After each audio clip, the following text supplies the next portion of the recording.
You're listening to the DolphinsTalk.com podcast, the most listened to daily Miami Dolphins podcast on the internet. Miami's got the Dolphins, the greatest of all. Come on, Dolphins fans. Time to fins up. We're in the air, we're on the ground, we're always in control. And when you say Miami, you're talking to my ball. Cause we're the Miami Dolphins, Miami Dolphins, Miami Dolphins number one. Miami Dolphins, Miami Dolphins, Miami Dolphins number one.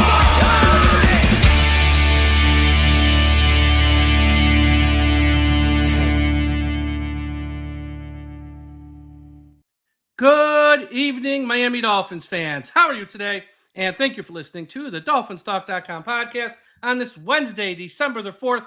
I am your host, Mike Oliva. Hope everyone is having a great Wednesday evening. And, you know, each and every Wednesday night of late, we've had a little bit of a shuffle with the co-hosting the past few Wednesday nights with everything that's been going on with Ian.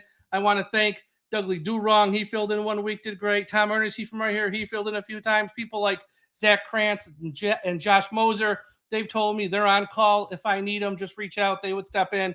And, it's been tough each Wednesday trying to find a new co-host to fill in for the big guy.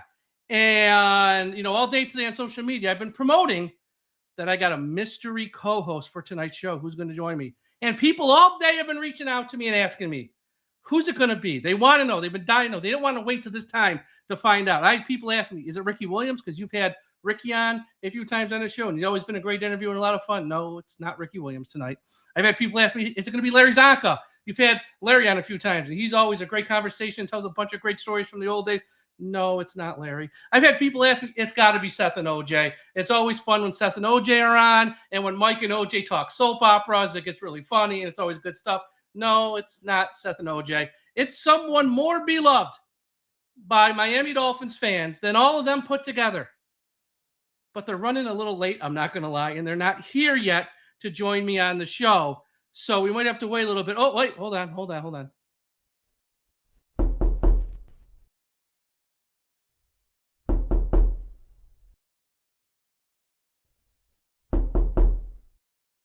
All right, they're here. Ladies and gentlemen, joining me tonight on the DolphinsTalk.com podcast, taking his rightful place as the co-host each and every Wednesday night is the return of 2020 Miami Dolphins Fan of the Year, Ian Biggie Berger. The big guy's back. What's going on, Ian? How you doing? How are you, Mike? What a great introduction. It is I have missed you, man. I have missed this show. I know there was a week or two I was sitting in the hospital watching the Wednesday night show to see who's taking my place, and am I going to have a spot back when I'm able to come back? But Dudley did an amazing job. I've been watching Josh. I've been watching these other guys, and Miami Dolphins football. It's what our passion is, man. Love talking about it. Even when I'm sitting there in the hospital, and the nurses are coming around and they see my Dolphin stuff in the room, and they're like, "Oh, you're a Dolphins fan." I said, "Let me tell you about what kind of Dolphins fan I am." And I start talking about, going to all the games and doing all this stuff. And then we get to the Fan of the Year conversation, and they just love it. It's kind of part of my identity, but I'm just glad to be able to be healthy enough to be here tonight. Not 100%, as you can probably tell with my voice. Still kind of working my way, still weak, still just trying to get back to normal, but I'm feeling a lot better. And I was so incredibly thankful to be able to spend Thanksgiving at home with my family. That was a huge deal for me. And I'm just thankful to be back with you too, Mike, because I miss you. I miss everybody who's leaving the messages on our message board right now and sending me DMs and text messages and all these things. So thank you. Thanks for holding my spot. I appreciate it, man. Oh, this is always your spot on Wednesday night. It's never going nowhere. And again, thank you to everyone who filled in, and they're all so nice and just so great about it. And yeah, don't leave me again, Ian. I look, everyone else is nice as a co-host, but you and me, you got a little chemistry here. We have a little fun on the Wednesday. I tell some jokes. I always say to tell people prior to the show, look, this isn't your typical podcast. I tell some jokes. We have some fun. I roast the fans. It's just good, gentle humor. But if you don't No, you gotta get them up to speed and prepare 'em for some of the things that I might say. But no, I'm so glad you're able to join me tonight. And when you sent me the text yesterday, going, yeah, I think I can do a show tomorrow. I'm like, finally, Let's do it. Let's big do guy's it. back, and I love it. So thank you so much. I'm glad you're doing a little bit better, and you're home with your family and all that good stuff. And we're gonna talk some football about the Miami Dolphins. But before we get to any of that, I gotta give out a quick word from our sponsor. The DolphinsTalk.com podcast network is sponsored by Caneswear. Caneswear is the place to go for officially licensed apparel for the Miami Dolphins, Miami Heat, the Hurricanes, Florida Panthers, and all of the professional and college teams in South Florida. Looking for the latest jersey, a birthday gift, or the newest hat to hit the market of your favorite South Florida team? Check out Caneswear for their overwhelming selection of sports apparel. Located at 2655 South University Drive, Davie, Florida, Caneswear has it all. Not in South Florida? No worries. Visit Caneswear.com to shop their inventory from the comfort of your home, and they'll ship it to you. International fans, too. Caneswear.com is the spot that Miami fans shop. That's Caneswear.com. Caneswear.com. All right, and one other quick announcement for those of you who haven't heard or might have forgotten. You still got a couple days left for a chance to win this Mercury Morris autographed jersey with a 17-0 inscription on it at the bottom, autographed by Mercury himself. All you got to do is go to patreon.com/DolphinsTalk and sign up. $3 a month, and we have a $5 level. If you sign up for the $5 level, you get more chances to win. Sign up for the $10 level, you get even more chances to win. But just sign up for the $3 level, and you will be entered in this contest. Friday evening, I will be drawing the winner of this. So you still got a few days left to win this Mercury Morris authentic autographed jersey. So check that out at patreon.com/DolphinsTalk. Okay, E, Thanksgiving night. I know you had a lot going on. You're home with the family, sitting down, just happy to be home, being surrounded by your kids, your wife. Then at 8:20, the Dolphins come on TV. And it wasn't pretty. The Dolphins lost to the Packers, puts their playoffs hopes pretty much, I don't want to say, I think it's officially over, but I know some people got hope, and God bless you. Everyone can be a fan any way they want to be a fan. But what are some of your thoughts about the loss to the Packers and pretty much how the season's gone since you've been away here from the show? You want to talk about whatever you want. It's your day. I since I was gone, what did we win? 2 games in a row, 3 games in a row? 3. I was like, Rams, 2 games in a row. I'm like, what the Raiders, Patriots. You come back and they lose. It's all your fault. I'll tell you, the one cool thing was both of my daughters, Thanksgiving dinner, we got everybody out of the house by like 7 p.m.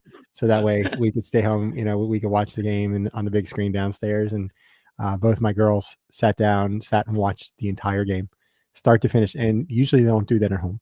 Usually they'll do that at the game, obviously. But the one thing, and you said the game started at 8:20. And I kind of felt like at 8:28 when Malik Washington fumbled the punt, I thought the game was over then. I hate to say it, but I kind of said to myself, you're 100% right. The Dolphins defense came out and they held them, I think, 3 and out. And I was like, what a great way to start. And then Malik, fumbles that. And I know that the outcome of the game is not one person, right? It's a team effort. But I think to myself, if this is how we're going to start this night, making this kind of mistake, allowing them to score a touchdown after our defense really held them to a nice 3 and out, I thought to myself, this is not going to be a good night. And as it turned out, that's exactly what happened. And, here's the thing. There was a lot of talk before the game about narratives. And, the bottom line is the narratives are going to stick until this team can figure out how to play games in cold weather, how to beat teams with winning records, how to beat teams in away stadiums when it's important in November and December. And unfortunately, the players talked about it, the coaches talked about it, but for one reason or another, they couldn't put it into action on Thursday night for Thanksgiving. And, I looked to myself and I thought to myself, what could you pinpoint one thing that caused the Miami Dolphins to lose that game? I mean, really the one thing that kind of stuck out for me was how many missed tackles the Miami Dolphins defense had, but that wasn't it either, right? That wasn't it. The mistakes on special teams, the running game being non-existent, which is not something that the Dolphins have done all season, right? We've had some success in the running game. I was happy to see that the wide receivers, that we started getting the ball into Tyreek and to Jaylen Waddle's hands and to Jonnu. And it was nice to see us just not focusing on two guys. So that was good. But still, it wasn't just one thing. And then coaching again, too. I just felt like there were some plays that coach probably wanted to get back. Our defense, they were zigging when they were supposed to zag. They didn't seem to be on the same page. And I know we've had some injuries, which is why we're the second lowest sacking team in the NFL right now. But other teams are dealing with injuries as well. And we've known this situation for weeks now, if not months, that we've had these holes on defense. So, it's unfortunate. And I know that there are the people that say if you win out, then there's a possibility that we can make the playoffs. I think I saw somebody in the chat wrote like 9% or 8%. I think we just got to win. You just got to play football and you got to win these games and see where things go. I'm not going to, I think somebody was joking, Goose. He's like, oh, Ian's going to say we're going to the Super Bowl. Man, not after what we saw last weekend. But I will tell you this weekend we should, and I know we're going to talk about the Jets game, but that should be a thorough beatdown, in my opinion. And we've got some games that are winnable. Even the scary Houston Texans, even the 49ers, who are not as scary as they had been, I think preseason early on in the season, especially with them losing two of their top running backs. So we just got to win the games that are in front of us. And that's it, bottom line. And when we go to Houston and we're playing against the top team, we got to figure out a way to win that game. And if you do that, then see where the other pieces fall. And if we make it to the playoffs, great. But chances are dwindling. I think we got one more loss to go and we'll be mathematically out of it. So, yeah, a lot of what you said is 100% correct. And I say this after we lose these games versus teams that are good and stuff like that. It's not that they lost. There's no shame in going to Lambeau and losing to the Packers, who are a great team this year. It's how they lose that is so demoralizing to fans of the Dolphins. That game was over at halftime.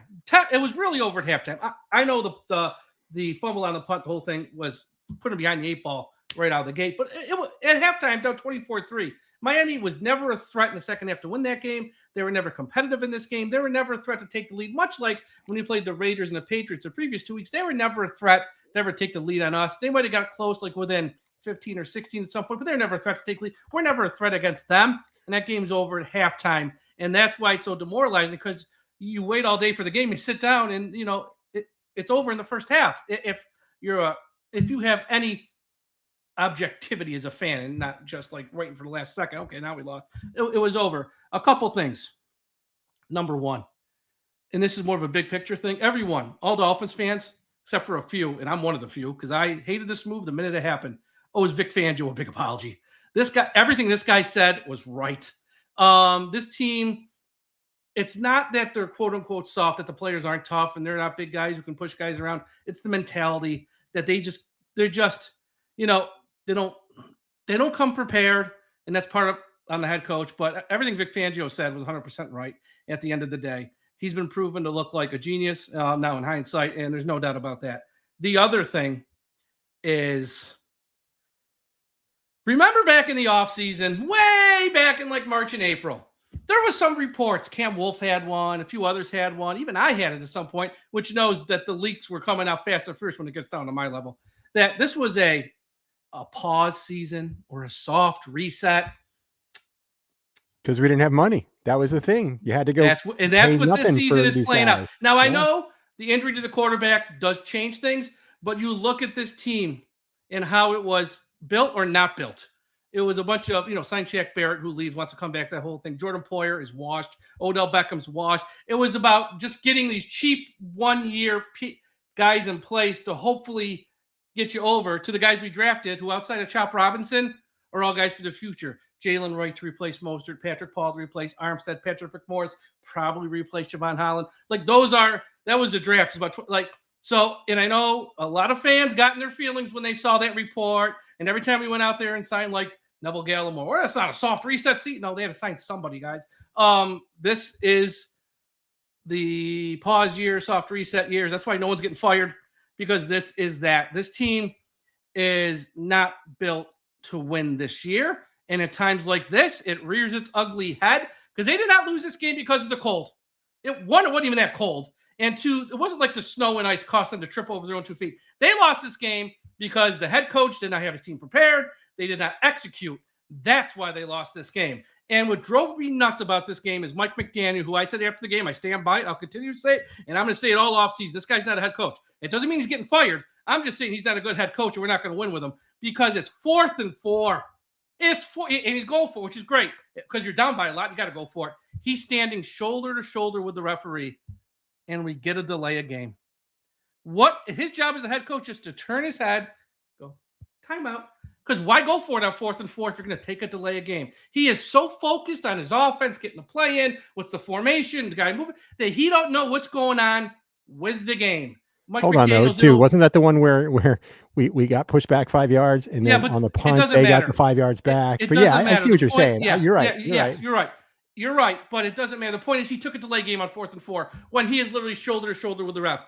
And in the first half of that game, 3 bad special teams mistakes. And this guy refuses to fire a special teams coach, no matter how many times it hurts them, week after week, month after month, year after year. This is all on him at this point. He's year 3. No more learning curve. He's learning on job. Mike McDaniel's failed at his job. He's a bad head coach, essentially. And that's why we don't win against these good teams. We're not prepared. We don't come. And look, the Dolphins, I've said this the past few weeks, when you play a bad team like the Raiders or the Patriots, Tua and McDaniel are the best. They will pound on them, run it up, and you'll have a grand old time watching the game or if you're at the game. Nobody beats up on bad teams like McDaniel and Tua. The problem is when they run into a good team, they lose. Now, they might keep it close like they did last time versus the Bills on the road, and they put out a valiant effort. Tua played great. They still lost, though. And this game was really not competitive because after halftime, the Packers took their foot off the gas, and if it would have got somewhat close, they would have just put their foot on and just ran over us again. But it comes down to coaching, general manager, and the team's not being prepared right. And it's just disheartening because I think we're back to square one in that we don't have the right people in power. And this roster next year, you're going to need 2 new safeties, probably 3 new linebackers, 2 new defensive linemen, a backup quarterback, a 3rd wide receiver, you guards, and a swing tackle coming out the yin-yang. And I know there's fans out there, Ian, go, oh, Chris Grier is finally going to go out there and get a big, nasty guard just to play in, and we're going to get tough. No, he's not. Because Mike McDaniel wants to run this offense where the guards are light and quick and nimble on their feet. They don't want the big, nasty guards. They want to be undersized up there. And it's going to be the cycle we're not going to get out of until those people are gone. And spoiler, they're not getting fired. So next year is going to be more the same. And if they can be Houston on the road, that'd be great because even if they don't make the playoffs, it kills one narrative that you beat a good team on the road, not in the snow and cold. But at least it's killing part of one narrative, I guess. But I have a very little hope that they're going to be prepared versus a good team because they just never are. I mean, and we'll just have to watch the games. But at this point, again, these guys are fighting for respect at this point because there is such a small percentage that the Dolphins can make the playoff because Indianapolis obviously has the tiebreaker, and the Denver Broncos continue to win. Good for them with a rookie quarterback, Bo Nix, who in his first season, and a Hall of Fame probably caliber. We were this close to getting. Right, exactly. So, I mean, it's looking like our chances continue to dwindle, but anything's possible. Just, again, look at this Sunday's game, beat the Jets, and then figure out what we need to do against Houston. That's all you can do at this point. Yep, that's it. That's all you can do. Let's get to some news. Cam Smith is out. He was put on IR. Got hurt with his shoulder last game. So Cam Smith, his season's pretty much over. The Dolphins called up from the practice squad Jackson Carman because Kendall Lamb has an injury. Don't know if that's going to not let Lamb play. If he doesn't, Patrick Paul will be at right tackle, it sounds like. But they did bring up Jackson Carman. That Kendall Lamb injury, Mike McDaniel said, not serious, but it's like painful. So we'll see what his pain tolerance is essentially. Anthony Walker, who's pretty much, I think, the linchpin to this whole defense, especially this week. He didn't practice today, but he may practice tomorrow. Folks, spoiler for my prediction at the end of the show. If Anthony Walker's not playing versus the Jets, we ain't beating the Jets. Because we saw last week he's the only linebacker on the team that's willing to tackle, who can tackle. And if he ain't out there, I don't care who we're playing, we're screwed. So keep an eye on Anthony Walker the rest of the week, because I think he is so important to that side of the ball. Yes, Anthony Walker, not Mike Singletary, not Dick Butkus, not Ray Nitschke. I know I'm talking to Anthony Walker, but really, without him, we got nothing at middle linebacker. He is that important. So we'll see if he practices on Thursday. Bradley Chubb, they opened his practice window.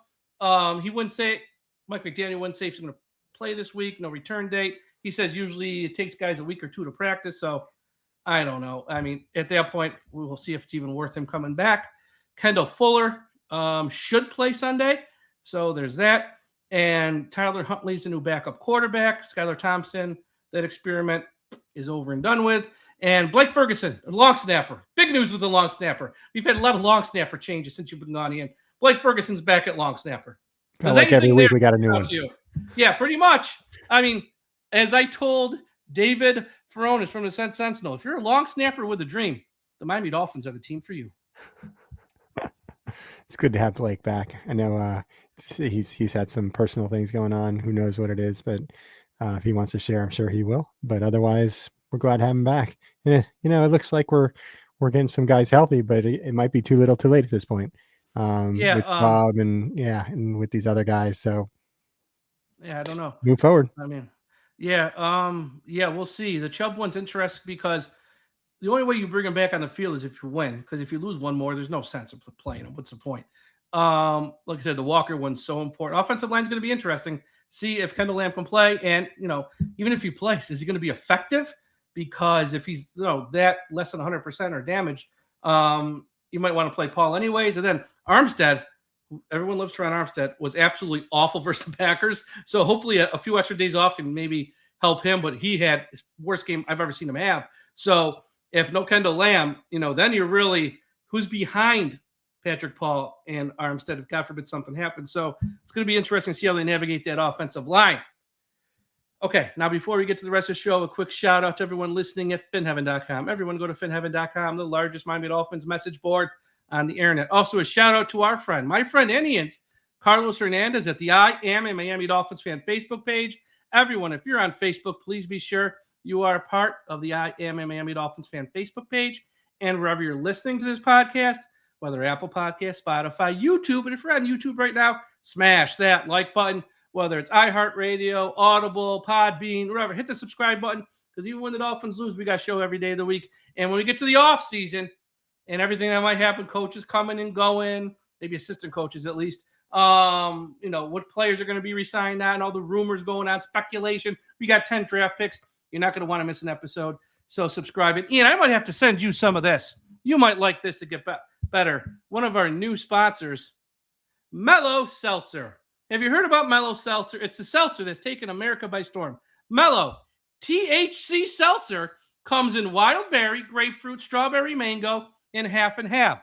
Doug Lee Durung loves the half and half, which is lemonade and iced tea. It's a mix of madness, genius, with a little pinch of chaos to bring you the best sips in the universe. With 5 milligrams of THC in this drink, Mellow is revolutionizing the way you unwind. Each sip is designed to gently lift your spirits and ground your senses. Go to mellowseltzer.com for information on how and where to purchase Mellow Seltzer. I'm just glad that it's not the Odell Beckham Jr. butt candle. Jockstrap candle. Jockstrap candle. My bad. Let's get it right. Jockstrap candle. Yes. Thank you for that. We strive to be accurate here, which I have right over there. Maybe I'll send it to you for Christmas. I don't know. Jeff Harris is here with us tonight. What's up, Jeff? All right, it's game time. Now look, I got a new one for you, Ian. And this really isn't a game. It's more like an exercise where we're just going to have some fun and laughs. So let me see if I can find it, though. I make sure I have everything. Here it is. So, for example, sometimes on social media, wherever, Facebook, Twitter, wherever you're on, you see that fun game. It's like, what's your porn star name? So, Ian, let's play this with you. What's your porn star? What's either your actual For your first name, what's your middle name or the name of your first pet? You can pick whatever one. Benjamin. Benjamin. For your last name, it's either the street you grew up on or the street you live on now. Blueberry Hill. Benjamin Blueberry Hill would be your porn star name. My porn star name, I will go with my first pet, let's call it, which is Sparky. And the street I grew up on would be Driftwood Drive. Sparky Driftwood would be my porn star name. So now I got graphics for the rest. We're going to play. So that's what we're going to do. We're going to have some fun with some name games. Let's play the Halloween game first. Let's everyone look on the screen if you're watching on YouTube. What should you dress up for as Halloween? Use your birthday to find out. So Ian, what month were you born? October. So you're angry. And what day was that? Again? 11th. Cookie. You're an angry cookie. That's what you're dressing up for Halloween. For me, I am July, which is sexy. The 12th, which is a taco. I'm a sexy taco. You're an angry cookie. If we went door to door, we'd have a lot of fun as a couple, I think. In the Halloween game. I knew you love this game. Now we're going to play, what's your rapper name? Because Ian, we're down with the rap. We're down with rap music. So the month you were born, once again, you're October, so you're Loco. I'm Loco Kicks. Kicks. You're Loco Kicks. That's your name, Loco Kicks. My name would be July is Dr. Crunch. I'm Dr. Crunch and you're Loco Kicks. That's going to be our rap group here in this name game. Now let's kick this up a notch. Sleazy toilet kind of. Okay, hey, there you go. Let's go with, what would be your name if you're a stripper? Now we got a 3-parter here, Ian. Use the third letter of your first name. Let's go N, right? Heidi. Use the second letter of your last name. Heaven. E. Okay, Heidi of Heaven. The third letter of your last name. Thong. R. Oh, okay. So you're Heidi Heaven Thong. That's your stripper name. My name will be, what's the third letter of your first name? Let's go with Mike. We'll go K. Roxy. The second letter of your last name, L. Roxy Dazzle. And the third letter of your last I. Roxy Dazzle Tush. Shock. No, Shock. Roxy Dazzle Shock. Oh, Roxy Dazzle Shock. Okay. Now, this is where the game really takes a left turn. What's your penis name? Okay, we're gonna play what's your penis name. First letter of your first name is your bear, and your bear sword. Your penis name is Bear Sword, Ian. My penis name would be M Purple. Oh my God, Purple Machine. I got the Purple Machine. You got the Bear Sword. Oh, I don't want to hurt you. I don't want to hurt you from laughing. Oh my God. Yeah. We got a couple more. I might save some for next week. Okay. You know what? Let's do one or two more. Okay. One more. What did this celebrity do to you? Okay. Well, first letter of your first name is Ed Sheeran. So you deal with Ed Sheeran. Yes. October, shat on. So Ed Sheeran, shat on. The first letter of your last name, ass. Ed Sheeran, shat on your ass, Ian. I mean, Ian. This is the greatest game ever. So for me, so funny. First letter of your first name is M. Pink. I'm dealing with pink. Fingered my. Oh my. What's that? The first letter of your last name. Pink fingered my head. I don't know if that sounds like fun, but you know what? It's pink. I'm not telling her no. So, but Ian, Ed Sheeran, shat on your ass. This, I told you we'd have fun. So I got about 5 more. I'm going to save those for next week. Wow. Because this is a lot of fun. So yeah, we're playing the name game now. Okay. Let's compose ourselves and talk about football like professionals do. I made you laugh too hard. That is funny as hell, man. I'm going to send him back to the hospital. That is good. Okay. Dolphins, Jets. Let's go through the numbers. Total offense, Jets 26th, Miami 24. Passing offense, Jets 23, Miami 18. Rushing offense, Jets 29th, Miami 22nd. Scoring offense, Jets 26, Miami 24th. We know Miami's numbers are skewed a little by the 4 games without Tua, but those are what the numbers are. Now, on defense, I found some of these numbers surprising. Not for us, kind of for the Jets. Jets are not as good as they were supposed to be. By the numbers, though, total defense, Jets 3rd, Miami 7th. Passing defense, Jets 2nd, Miami 7th. Now, here's where they take a dive. Rushing defense, Jets 20th, Miami 9th. Scoring defense, Jets 15th, Miami 14th. I think teams have had so much success running versus Jets that their pass defense number is inflated. Because why pass when you can run so easily? Absolutely. And I think that's also inflated the total defense number as well. So, yes, the Jets have been miserable on defense. We had one game where we couldn't tackle. The Jets have had all season where they can't tackle. So there is levels to this. The Jets offense this year has been helter-skelter. Rodgers is clearly a shell of his former self. But you got the Dolphins with, like I said, some injuries, and there's no Anthony Walker. Cam Smith's out. Kader Kohu is a question mark with his injury. Dolphins have some guys out, guys like Adams and Garrett Wilson. They could have some success for some Miami secondary. And if no Anthony Walker, they could run with some success against Miami's defense. So the Dolphins on that side of the ball, that's where I'm more concerned. Because I think the Dolphins offense, like I said, we've seen McDaniel and Tua. They beat up on the bad teams, and this Jets defense, they'll get their points. The problem is, can Miami, I know that it's Rodgers. Everyone wants to crack their jokes, and trust me, I got jokes. Everyone wants to crack their jokes about Rodgers and the Jets. They still are, they had a big lead last week versus Seattle, and they blew it. But the point is they got the lead, like a big lead. So they can put up points at times, and the Dolphins are going to have to play much better on defense, Ian, to slow them down. Yeah, and interesting enough, Sauce Gardner mispracticed today. He's got I think he's out for this game. That's what it's sounding like. I heard Antoine, who's one of the beat writers, Antoine Staley, one of the beat writers for the Jets. He said that he doesn't really anticipate Sauce to be playing.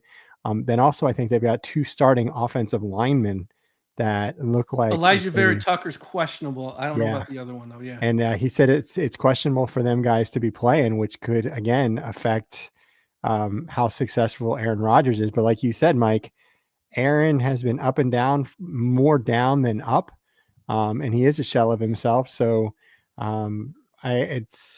this is for the Dolphins taking, especially home in Miami.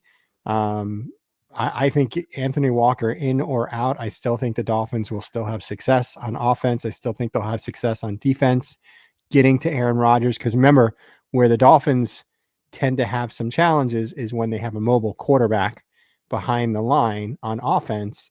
But when you have a stationary quarterback, like what we saw with Matt Stafford a couple weekends ago, the Dolphins tend to get there a little easier. They tend to have a few more sacks. And I think that's what we'll probably end up seeing this coming weekend. So I'm optimistic that Dolphins will kind of take a little frustration out on the Jets this coming weekend for what they presented on Thanksgiving. But again, it's a good team, the Dolphins, trying to beat up on a bad team, the Jets, and it should be easy for them to do because they're used to it, right?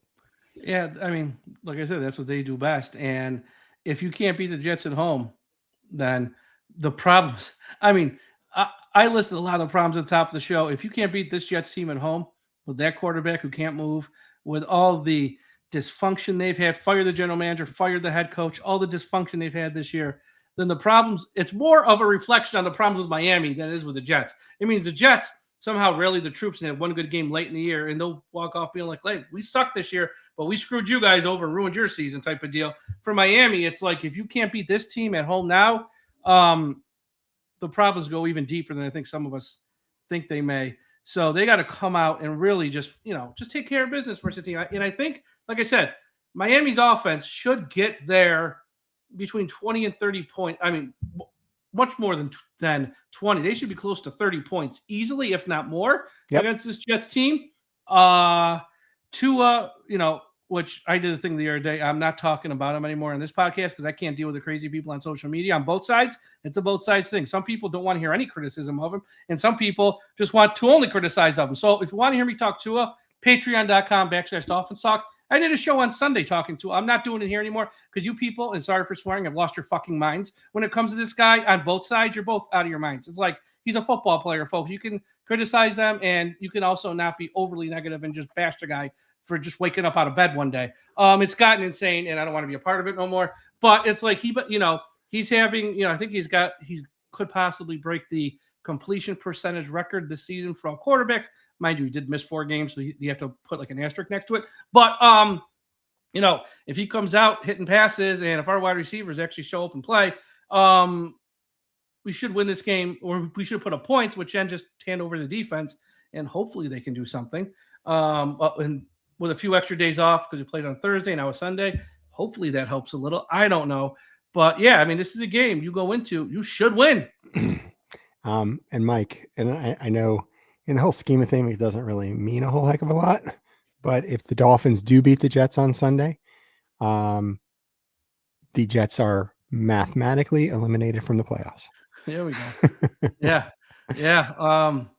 They are going to be one of the more fascinating teams to watch this offseason from a distance, because I really don't care what they do, but just from a distance, because you got an owner who's about to take a position which is going to take him away from the team for 4 years, and we're not getting into that, but he will. And he wants to make these hires as quickly as possible so he can then go take that position. And what do they do with Rodgers? I mean, I think he's gone no matter what, because I think the owner hates his guts. I think so it's going to be fascinating to see what they do with the owner, if they try and move up for a quarterback in the draft, who they can get as a GM, who they can get as a head coach, because it's not that's necessarily a bad job, but it's also not the most attractive job either. They're going to be fascinating to watch this offseason. We got someone here. It's going to be white on white. Is it white on white again? You sure? It's a 1:00 home game. It's white on white. They usually would only wear the aqua ones if it's a night game. The San Francisco games, if that's a 4:20, they'll probably wear the aqua tops with white pants. But this one will be, I mean, I'm just taking a safe guess because at 1 p.m. home games, it's always white on white. So it would be white on white. All right. We got to make some picks now. And I got to find the graphic. I got to find the thing here because I haven't had a plate in a few weeks. Okay. It's here we go. It's now time for Mike and Ian's Fearless Predictions.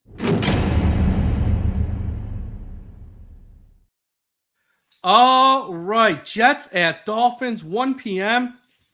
on CBS. Kevin Harlan and Trent Green on the call. Aaron Rodgers is coming to town. Or should I say Aaron Rodgers is coming to town? Some people are like M&Ms. Memories and mistakes. That's Aaron Rodgers these days. Aaron Rodgers is like a box of Pampers. Self-absorbed and full of shit. Have you seen Aaron Rodgers play this year? It's been scarier than a gas station restroom. I'm not saying Rodgers is a washed-up, no-talent has-been.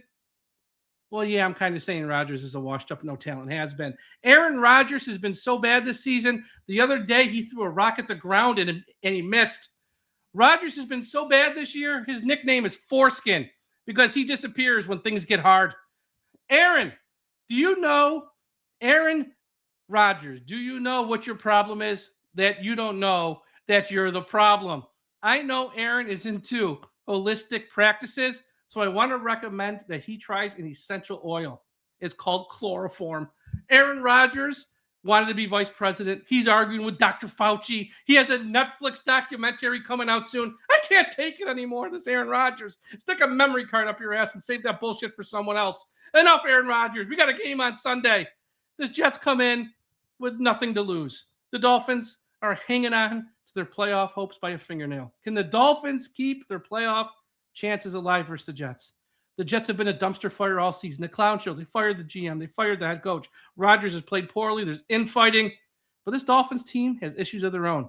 They never show for good teams. They can't win in the cold. They talk about killing narratives but never follow up on it. And I say no one beats up on bad teams like Mike McDaniel and Tua. Oh, they love to pour it on versus bad teams. So it should be a no-brainer this weekend that the Dolphins win. Not so fast, my friends. I think the Dolphins will have some issues Sunday. The Jets, for the most part, don't get blown out. I think they've been blown out once this year versus Arizona. They're in every game. They kind of keep it close. Miami's got an old, slow defense that's now injured. Could Rodgers have one final moment, one game, and go out and ruin the Dolphins season? He could, but he won't. Dolphins 27, Jets 24. It's going to be close, folks, but Miami wins by a field goal. All right, we're gonna give this special teams unit a little love to win by a field goal. So I'm gonna go a different route. And Mike, to your point, a couple of things. Number one, Aaron Rodgers, he's been spending a lot of time on this Netflix special, Enigma. I'm just gonna watch it just because I wanna see what kind of guy they've been dealing with in New York. But really, if you think about the downfall of the New York Jets the last 2 seasons, all you got to do is look at Aaron Rodgers, because Aaron Rodgers has been the voice, I guess, with Woody Johnson, He's been the one who's brought on players in the middle of the season. He's the one who ultimately has gotten the coach and the general manager fired. And it seems like he is getting the Jets. It feels this way, that Aaron Rodgers solely is getting the Jets to the lowest of lows. And I think he's going to end up leaving this offseason. And I think that, the Jets are basically going to be starting from scratch. But for this coming weekend's game, we did talk about narratives. We talked about how the Dolphins don't play well in 40-degree or lower weather. Dolphins don't play well against teams that have winning records. Well, guess what? We're playing this game in Miami. It's probably going to be in the mid-70s, low 80s, going to be beautiful weather. The Jets are nowhere near a winning team. So they're going to go back to their winning ways again. The Dolphins are going to, I don't think it's going to be close, to be honest with you, Mike. I think it's going to be something like a 32-17 type game. I think they're going to get to Aaron Rodgers. I'd say maybe 3 to 5 sacks for this game. And, we're going to be flying high, and our percentages of going to the playoffs will go from 7% to 12%. And we're all going to be celebrating because we're going to be, we're one step closer. We're at 12%. 12%. But hey, there's still a chance. I always say it, right? There's still a chance. So with that said, Mike, Dolphins are going to win, as I mentioned. My family, they have been very, supportive of me while I've been in the hospital. My wife was there for 11 out of the 12 days. She's been a rock. It's been amazing. But I will tell you, when my daughter's at home, when my wife's at home, they were very thankful that I didn't change the Wi-Fi password for the 3 weeks that I was in the hospital. But that is about to change. I have changed the Wi-Fi password for our home, and it is now elimination. So the opportunity for the Miami Dolphins to officially end the New York Jets season is going to happen this weekend. And yeah, it's not a great celebration because of what's happening with the Miami Dolphins, but anytime you can end an AFC East opponent's season mathematically, it's cause for minor celebration. So I think it's going to be a fun weekend. I think it's going to be I think the Dolphins are going to get out some frustration this weekend and then see if we can do what we can do next week. But let's go out there and get the dub. Yeah, should be fun. Should be a fun game playing the Jets in Miami. Hopefully they come away with a win. And yes, Mrs. Big E, she's the woman. She's the best. Yeah, we'll see. I want to give a TV show recommendation. And Ian, I know you're home. You're probably watching a lot of TV these days, laying around as you're getting better. Paramount Plus, it's on. It's called Landman. Billy Bob Thornton, John. Oh, yeah, that's the oil, right? The Bella Demi oil Moore. Yeah. They've only done 4 episodes so far. A new show drops every Sunday. This show's not good. It's great. It's great. So check out Landman, folks. If you're looking for a good TV show this time of year to sort of stream and watch, they've only done 4 so far. You can catch up easily. And this Sunday, they'll drop their 5th episode. So check out that. Now, this Thursday night, for those of you who are part of Dolphins Talk Extra, our Patreon service, we've spoken about this for a while. It's finally going to happen Thursday night. Myself and Aaron the Brain are going to do a reality TV show. We're going to talk about House of Villains and maybe any other reality TV shows that each of us are watching. So myself and Aaron, if you got to be a Dolphins Talk Extra subscriber, patreon.com/DolphinsTalk. Sign up because you automatically get a chance to win this on Friday. Mercury Moore 17-0 inscription. But we have a private message board over there. I do a show on college football each and every week, and I'm sorry to our Hurricanes fans. Well, actually, I'm not sorry. So I got to wear my Syracuse gear this week. I do a college football show every week. We do extra shows about the Dolphins too. But sometimes we go off the beaten path. We'll do shows about food. Last week, we had a Thanksgiving draft with Josh, Aaron, and myself where we had to make a plate with a protein and sides. I missed that. So we did a Thanksgiving draft show on Dolphins Talk Extra. And this Thursday night, tomorrow night, myself and Aaron the Brain going to do a reality TV because I like reality TV. Aaron loves reality TV. So we're going to do that and talk about a few things. So check that out for our Dolphins Talk Extra subscribers. Ian, it was great having you back, buddy. Hopefully we can do this again next week. I was just going to say, maybe we can make it 2 weeks in a row. That's my goal. Let's hope. That's my goal. Yeah, that's the goal. And thank you, everyone, for watching. Be sure to go to the website, DolphinsTalk.com. For all this, we got a bunch of new writers, a bunch of articles. Check that out. Follow Follow Ian on Twitter at Ian693 and follow myself on all social media at DolphinsTalk. Folks, thank you for tuning in on this Wednesday night. Hope everyone has a great Wednesday, has a great Thursday, into the weekend. And please don't forget, we must put an end to highway profanity. Fins up, everybody. Let's get this win on Sunday.